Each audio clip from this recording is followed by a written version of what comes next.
Hi, this is part 2 of the Nursery Room Tour, the nursery room you heard us talking about so much on Steve and Captain Evil, the podcast. If I spent a pretty penny on anything in this room, it was this dresser.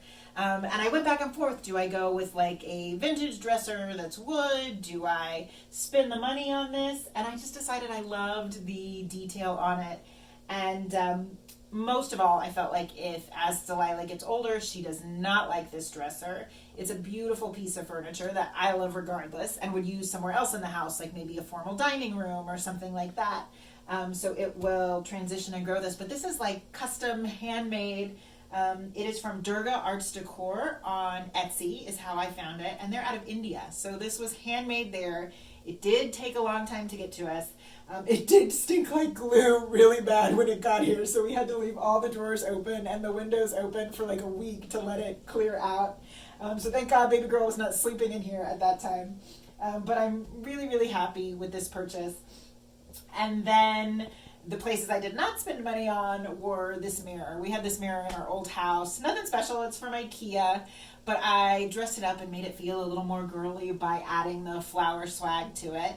The Etsy artist that made her dream catcher wall hanging for me sent me extra flowers so that all the flowers kind of coordinate and match, because I really didn't want it to be super mismatchy in here.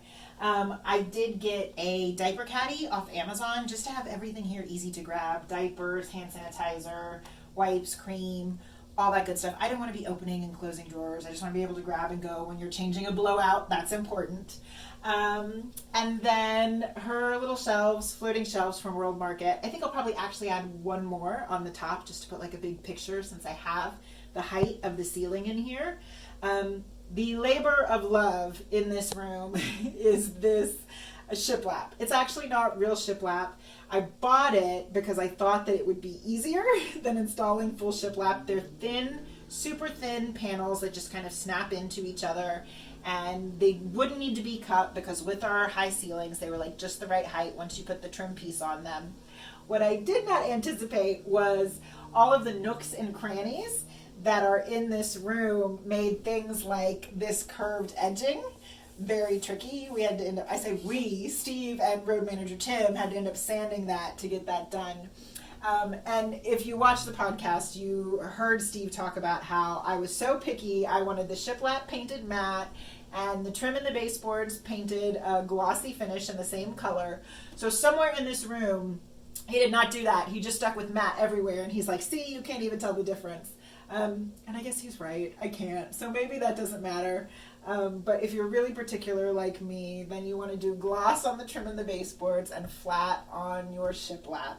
But it's beautiful, and I think that it helps add a pop to the room, because it would have been a lot of blue with these big tall ceilings if we had done the whole thing blue.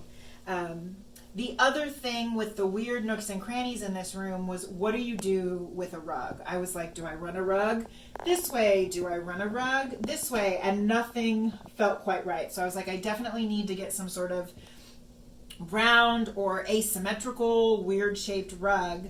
And I do love vintage things. I love using handmade artists. And this is from the Daisy Stitch on Etsy. She's out of Texas too, and she was so sweet. She hand crocheted this rug for me in the size that I wanted, and it's so soft. This carpet is like brown, and I was not getting new carpet in this room. That was not going to happen. So this was an easy solution to kind of throw something soft on top that I can lay baby girl on with her little baby gym and play on, and I'm really happy with this. Covers up all that nasty brown carpet. And then we also put a daybed in the room for a couple of reasons. I did a daybed because it fit perfect in this cranny right here. But also at Casa Trevino, we have guests all the time. It's like a bed and breakfast at my house. So the more beds you can get, the better. So this has a trundle bed on it as well. And it's got a thin mattress that just kind of tucks in. That sucker's pretty hard. But I chose this bedding. I love the vintage looking florals, but it matches baby girl's crib sheet. And that's Monique Lillier for Pottery Barn. She came out with a line. It's just a duvet cover. And the daybed, I think they have it on Wayfair, but I found it cheaper on Walmart.com, so I ordered it there, and I think it's basically the same daybed. And I love that it was the white with the brown to kind of pull in some other wood elements in the room, like the mirror and the shelf. But I love how this nursery turned out. And here pretty soon, once we move baby girl out of the master bedroom where she's sleeping in her bassinet, this is going to be my bed.